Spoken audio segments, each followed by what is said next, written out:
السلام علیکم ورحمۃ اللہ وبرکاتہ نحمده ونصلی علی رسولہ الکریم اما بعد فاعوذ باللہ من الشیطان الرجیم بسم اللہ الرحمن الرحیم رب اشرح لی صدری ویسر لی امری واحلل عقدۃ من لسانی یفقہوا قولی۔ افطار کا وقت بھی بہت خوبصورت وقت ہوتا ہے، ایک انجانی خوشی کا وقت ہوتا ہے۔ نبی اکرم صلی اللہ علیہ وسلم نے اس کے بارے میں فرمایا للصائم فرحتان یفرحہما اذا افطر فرح بفطرہ واذا لقی ربہ فرح بصومہ۔ آپ صلی اللہ علیہ وسلم نے فرمایا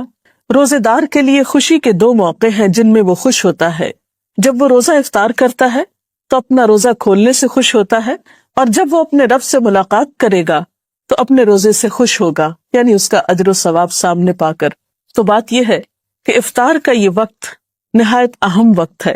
یہ وقت کب شروع ہوتا ہے؟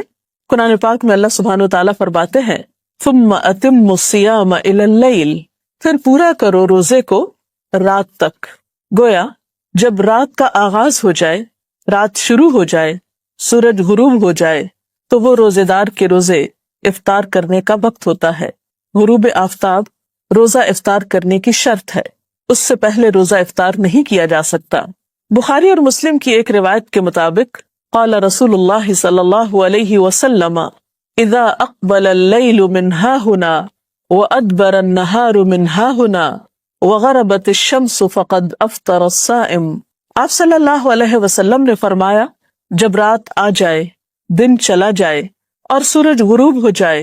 تو روزہ دار روزہ کھول لے۔ گویا دن کا جانا اور رات کا آنا وہ وقت ہے جب روزہ افطار کیا جاتا ہے۔ یہ بھی یاد رہے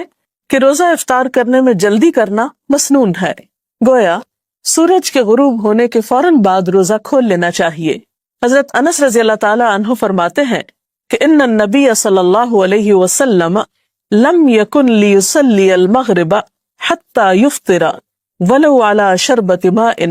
کہ آپ صلی اللہ علیہ وسلم افطار کیے بغیر مغرب کی نماز نہیں پڑھتے تھے، چاہے ایک گھونٹ پانی سے افطار کرتے۔ گویا اس سے یہ بھی پتہ چلتا ہے کہ افطار کا وقت مغرب کی نماز سے پہلے کا ہے، یعنی نماز نہیں پڑھنی چاہیے جب تک کہ افطاری نہ کر لی جائے۔ حضرت سہل بن سعد سے روایت ہے کہ رسول اللہ صلی اللہ علیہ وسلم نے فرمایا لوگ برابر بھلائی پر رہیں گے جب تک کہ روزہ کھولنے میں جلدی کریں گے۔ جیسا کہ سحری کے بارے میں گفتگو کرتے ہوئے آپ کو بتایا گیا تھا کہ بہت جلدی سحری کرنے کی بنسبت تاخیر سے سحری کرنا لیکن وقت کے اندر زیادہ افضل ہے۔ اسی طرح افطار میں بھی بہت تاخیر نہیں کرنی چاہیے کہ مثلاً رات کا جب بہت اندھیرا ہو جائے، عشاء کی نماز کا وقت ہو جائے تو ایک شخص سمجھے کہ اب افطار کرنا زیادہ ثواب کا باعث ہے کیونکہ میں نے سب لوگوں سے 1-1.5 گھنٹہ زیادہ لمبا روزہ رکھا ہے اور دیر سے کھایا پیا ہے، تو ایسا کرنا کچھ ثواب کا باعث نہ ہوگا بلکہ الٹا سنت رسول صلی اللہ علیہ وسلم کی مخالفت ہوگی۔ تو آپ نے فرمایا کہ لوگ بھلائی پر رہیں گے جب تک کہ افطار میں جلدی کریں گے، گویا اعتدال میں رہیں گے۔ تو اس سے یہ پتہ چلتا ہے کہ ہمارا دین ہمیں ہر معاملے میں اعتدال کا سبق دیتا ہے، انتہا پسندی ہمارے دین کا حصہ نہیں ہے۔ ایک اور حدیث کے مطابق وہ لوگ اللہ کے محبوب بندے ہوتے ہیں جو افطار کرنے میں جلدی کرتے ہیں۔ عن ابی ہریرہ قال قال رسول اللہ صلی اللہ علیہ وسلم قال اللہ عز وجل احب عبادی الی عاجلہم فطرا، کہ اللہ تعالیٰ فرماتے ہیں مجھے میرے بندوں میں سب سے زیادہ محبوب وہ ہیں جو ان میں سے افطار میں جلدی کرنے والے ہیں۔ گویا اللہ تعالیٰ کی اطاعت کرنے میں دیر نہ کرنا، جب حکم آ جائے تو پھر پس و پیش نہ کرنا اللہ تعالیٰ کو پسند ہے۔ پھر اسی طرح ہم دیکھتے ہیں حضرت انس رضی اللہ تعالیٰ عنہ سے روایت ہے، اور آپ جانتے ہیں کہ حضرت انس رضی اللہ تعالیٰ عنہ حضور اکرم صلی اللہ علیہ وسلم کی خدمت میں 10 سال تک رہے۔ وہ کہتے ہیں کہ آپ صلی اللہ علیہ وسلم نماز مغرب سے پہلے تازہ کھجوروں سے روزہ افطار فرماتے، اگر تازہ کھجوریں نہ ہوتی تو خشک کھجوروں سے افطار فرماتے، اگر خشک کھجوریں نہ ہوتی تو چند گھونٹ پانی سے ہی افطار فرما لیتے۔ تو اس سے پتہ چلتا ہے کہ دوسری چیزوں کے نسبت کھجور سے روزہ افطار کرنا آپ کو زیادہ پسند تھا، گویا آپ کی سنت اور آپ کی پسندیدہ چیز کھجور سے روزہ افطار کرنا ہے، اور کھجوروں میں بھی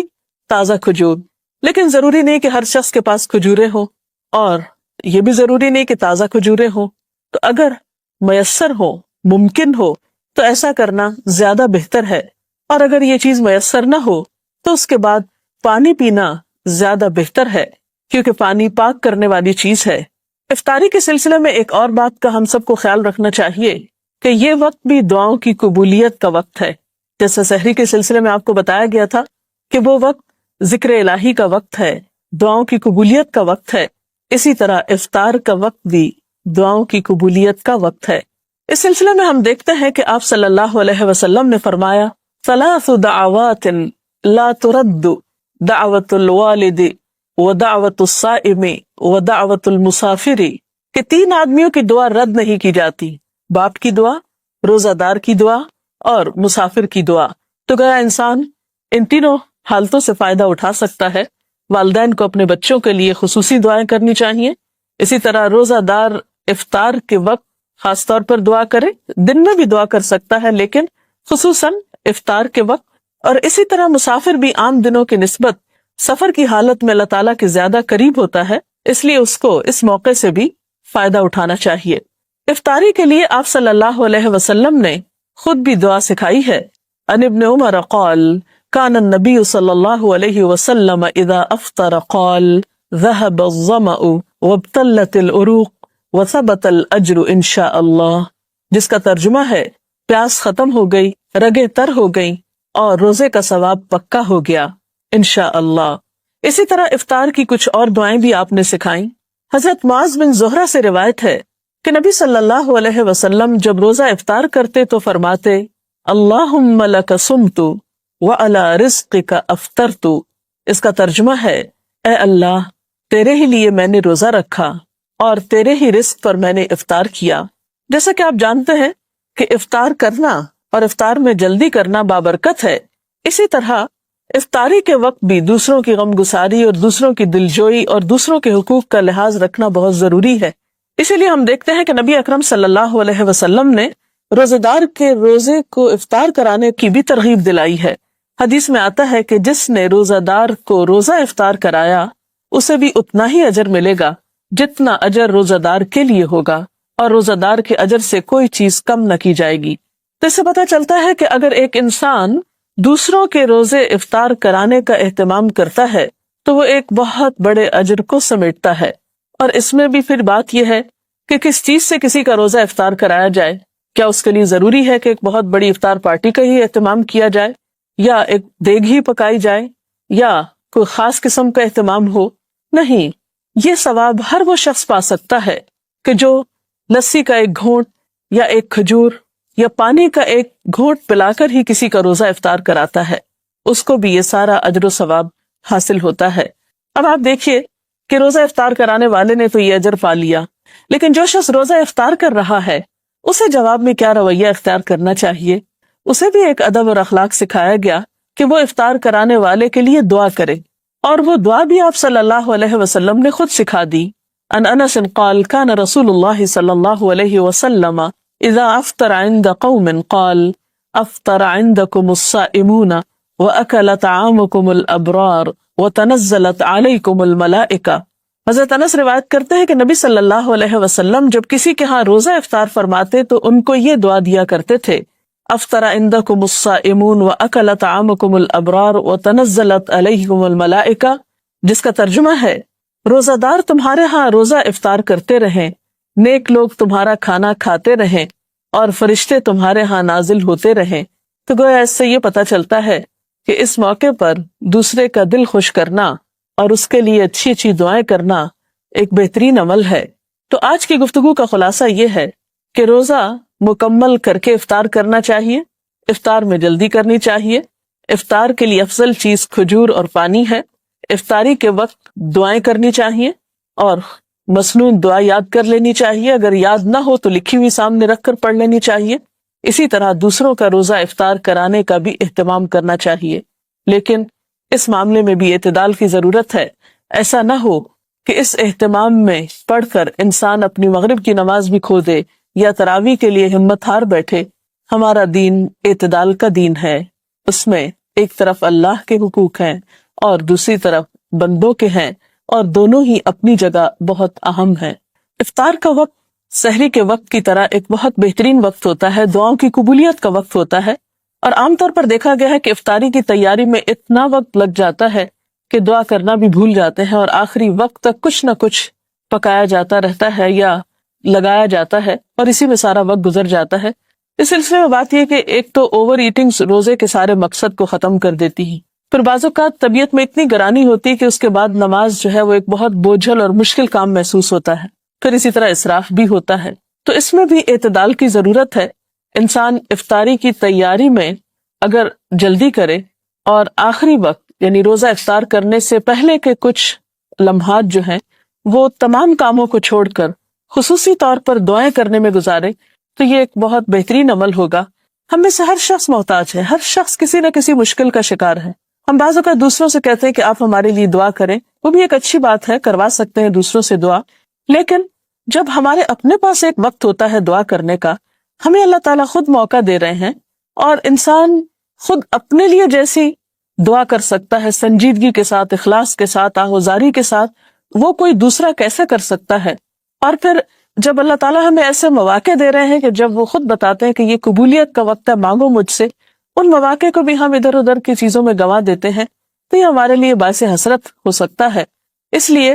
ان اوقات کو آپ بہترین طریقے سے استعمال کریں۔ مثلاً آپ کیا کریں کہ اگر آپ کسی کے ہاں افطار کر رہے ہیں یا اپنے گھر میں افطار کر رہے ہیں تو افطاری سے پہلے جو بھی میسر ہو وہ قریب رکھ لیا جائے، اور پھر یکسو ہو کر اللہ تعالیٰ سے مناجات کی جائے، ذکر کیا جائے، دعا کی جائے، اور پھر جب وقت آ جائے تو اس وقت افطار کر لی جائے، اور پھر نماز مغرب میں جلدی کی جائے۔ ایسا نہ ہو کہ ہم افطار